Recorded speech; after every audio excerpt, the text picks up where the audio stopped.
Hello, everyone. My name is Grant. I am a field manager here with the Digital Summer Clinic, and today we are joined with Ian Sherk. He is the Vice President of Media Strategy at Career Now Brands. I'd like to thank everybody who's watching today. Welcome. And if you have any questions during the live stream that we'll be running, just put it in the comment section down below on any of the platforms that you're watching, and we'll be sure to get to those questions at the end of the questions that I have. So, Ian, welcome. Hey, thanks for having me, Grant. Awesome. So let's just kind of get this one out of the way, just so everybody knows kind of who you are and what you do. So a quick introduction. Tell us about yourself. Give us a little bit of history about what you've done that's led you to this point. All right. Well, my name is Ian Sherk. I used to be Canadian. I'm now American. Very, very exciting. Welcome. Yeah. Don't know why I led with that. But yeah, so how I got into marketing was it was actually in Eastern Michigan's program. And I got paired with a skateboarding nonprofit. And I've been a lifelong skateboarder.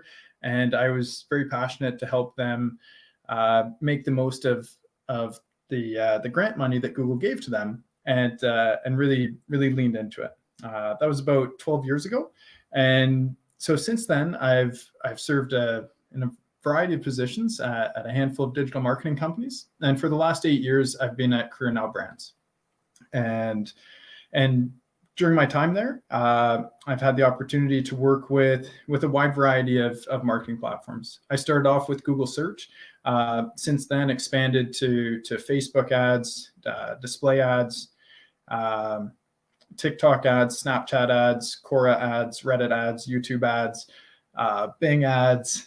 The list goes on and on. And I've had the opportunity to have a variety of responsibilities throughout my tenure here.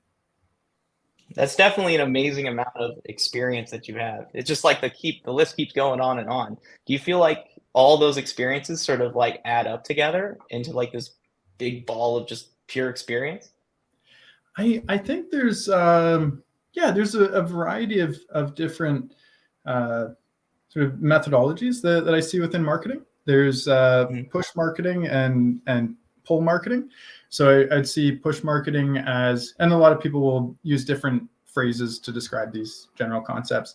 But I'd say push marketing would be something like a Facebook ad or a TikTok ad or a Snapchat ad, where you're pushing that messaging to the user based on the audience. So there's not a specific need that the user expressed at real time to say, hey, I'm in market for this ad or for the offer that this ad represents.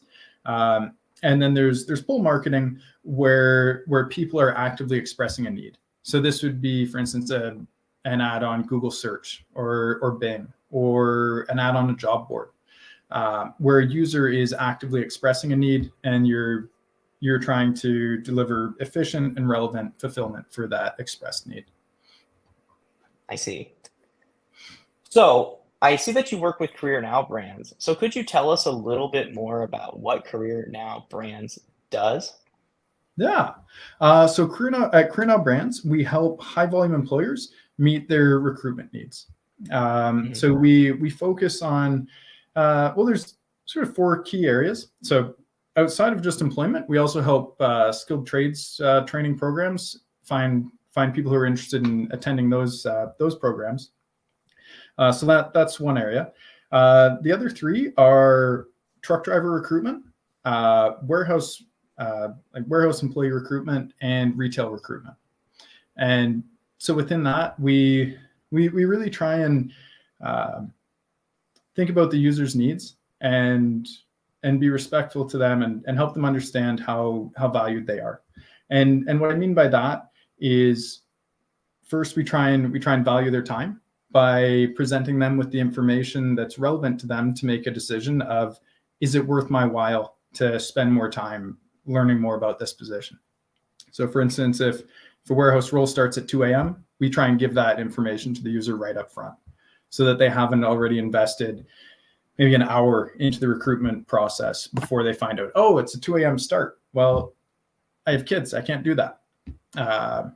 So we try and be upfront and clear in terms of the messaging, and then we try and deliver a low friction experience to to the user as they're progressing down the recruitment funnel.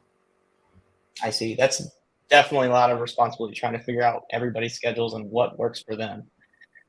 So, being the vice president of media strategy at Career Now Brands, could you tell us a little bit more about hybrid marketing and what it is? Hybrid marketing. Yes. So I would say hybrid marketing, I view that as it's really just taking context across channels and using that to deliver more relevant messaging at the individual user level. So at least that's how I interpret it. It's so a great tool to help enable that is a CDP, a customer data platform. One place where you can centralize user interactions across, did this person open an email? Did this person click a link in a text? Has this person received a phone call? Did this person click a Facebook ad? I have a video on my website. Did they watch that video to completion? So you can centralize all that down to the individual user record and use that to power your future communication with that user. So for instance, it's definitely an amazing tool. Yeah. So let's say you see you're sending text messages to a user and you've sent them, 15 text messages so far this year, and they haven't clicked a link in a single one. Well, you can use that to say, hey, you know what? This user is opening emails, but this user is not opening texts. Let's stop sending them texts because that's not their preferred communication channel. So rather than waiting for them to get annoyed and actually do an opt-out, you can build out sunset policies where you reach the people where they want to be communicated with. I see. That's definitely a good tool for anybody in marketing to use. You can definitely see kind of the funnels on where people go and just really maximize where you're trying to get views on. So I see, according to your LinkedIn, I see that you have a lot of roles working in Career Now Brands that's led up to the current position that you're in. Could you tell me a little bit more about those roles, and what about those roles did you enjoy? There's been a handful. So in the beginning, I was the first marketing hire at Career Now. And so with that, it was a lot of just wearing a ton of hats. And I know that's always referred to as like a red flag within if you're recruiting for a role and they're like, you'll wear many hats. It's like, oh, so my role isn't clearly defined. But in this case, it was that was also correct. My role wasn't clearly defined, but it was really nice. And so I got to get a lot of different exposure into and run a lot of tests and see, what works for us. So running the Google search ads and then pivoting to leaning heavily into Google display ads and then into Facebook ads and sort of working as really an individual contributor to then having the opportunity to recruit, hire, and train people on the team. Where I think at this point I've had the privilege of hiring around 30 plus people. And that's so really good. Thank you. And thank you for anyone that's just been willing to come work with me. I really appreciate all of you. Wouldn't be where we are without you. And so my role over the first probably 5-6 years was started off as individual contributor, then it went through management, and then for the last year and a half, I actually don't manage anyone directly, or not really. I work more on R&D, so leaning into new technologies and basically putting together proposals on what can we do next to innovate in this space. That's pretty cool. Like going through and doing all those different jobs. Do you feel like that's really sort of prepared you for the role that you are in now? Yeah. I think it was it was sort of the natural evolution in that I think my something that I really enjoy is tinkering, and it's as you manage a lot of people, it's important that you don't just do what you like and that you give people the sort of nurturing and feedback they need to grow in their careers. So in order for me to be able to focus on R&D, that was important. I see. So my next question is, how do you measure the success of a media strategy? We might have touched on it a little bit earlier. Yeah, so I'd look at it in two ways. There's the macro way of saying, this is my goal as an organization, and did this initiative move us towards the goal of, let's say, for us, we have a goal of helping users understand how valued they are in to the employees or to the employers that they're applying to. So we'd look at it at a macro level of saying, did this initiative that we tested move us closer towards that goal of helping the individual understand how valued they are to these companies?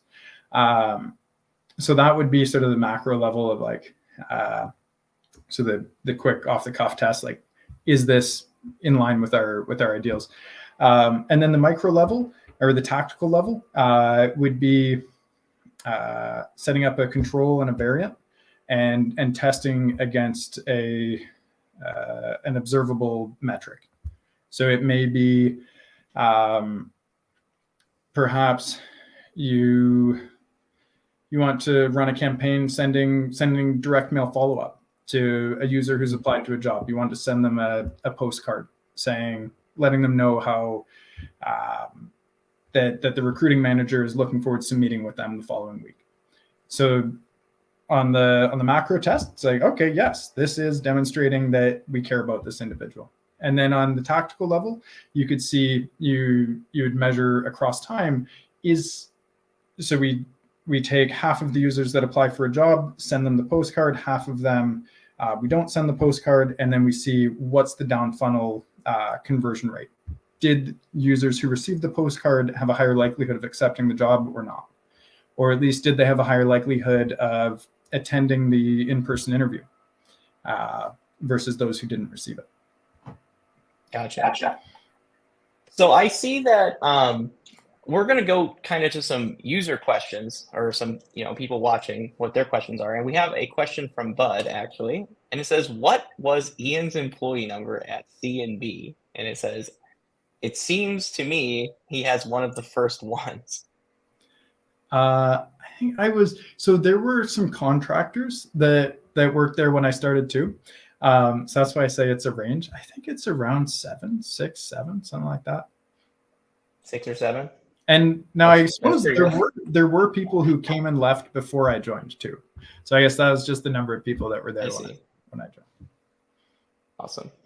So I have another question from Beth, and it says, those seem like high turnover jobs, being truck drivers and other things like that. How do you engage truck drivers to reach those users?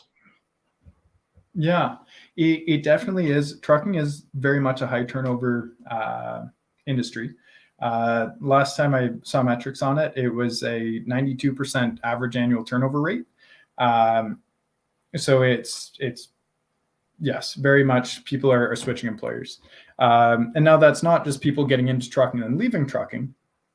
You can think of trucking also as a very different business model than, say, being in a marketing role, where if you're hired into a marketing position, it's unlikely that you're producing meaningful value within 2 to 3 months, regardless of what your skill level is. It just takes a while to learn the lay of the land and really understand the goals of the organization that you're doing marketing for.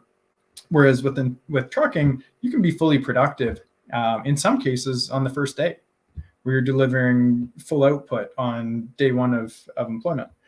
So it is very much a different business model, and people do jump around and bounce from company to company, sort of chasing sign-on bonuses sometimes.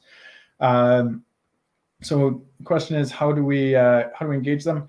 It's really by understanding that within the trucking community, people's needs change over time, and letting them know about the key benefits that are available or that are offered by the jobs that are available in their area. So oftentimes when people have a family, they stop doing long haul driving like 2 to 3 weeks out at a time, and are much more interested in local driving jobs.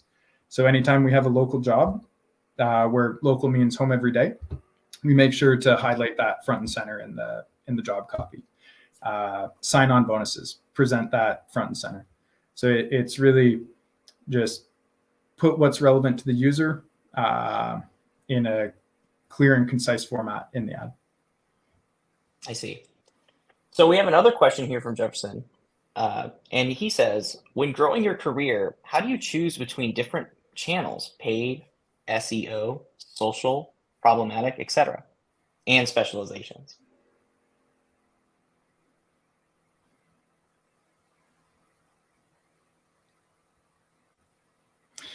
I would say start with one, become proficient with one, and then learn measurement. Because within any one of them, you're going to get exposure to the principles that are applicable across all of them.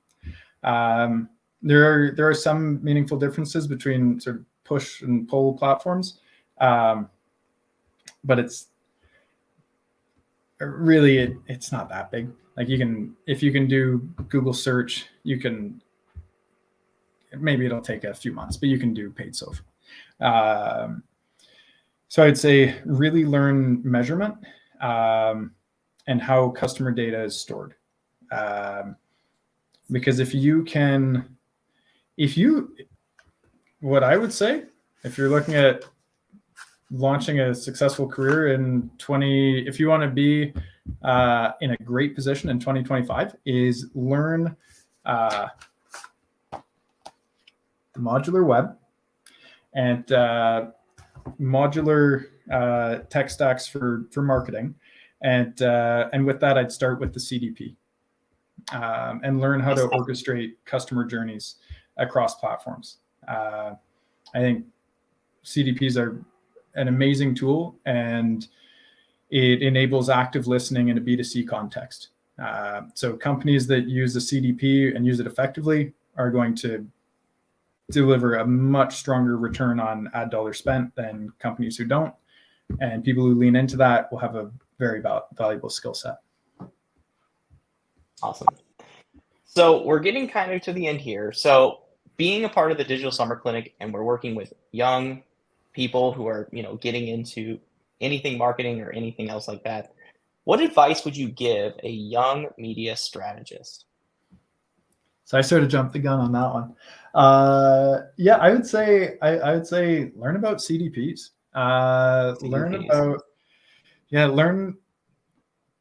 Learn about how user data is stored. I think it's at the end of the day, marketing is communicating with people, and a CDP is a platform that enables you to listen to what people are saying across all channels that you're marketing on, and then use it to orchestrate what you say to them across all channels. So it's a very powerful tool. So I'd say learn that, ask questions, don't view any work as beneath you. I used to sell insurance door to door. It was pretty fun. And I liked the job. It was pretty good. Read. You'd be surprised how much fun jobs can be that you never thought would be fun. Yeah. And read books. Awesome. So CDP, and definitely just get out there and start speaking with people. Awesome.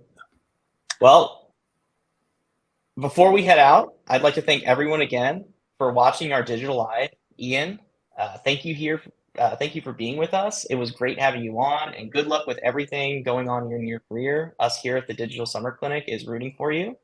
And for everyone else watching, don't forget to subscribe to our YouTube channel, Digital Summer Clinic, so you do not miss any of the new updates.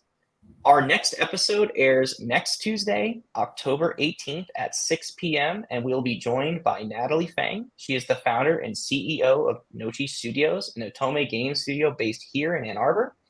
It will be an episode you do not want to miss. And to everyone watching, have a great night, and we will see you all here next week.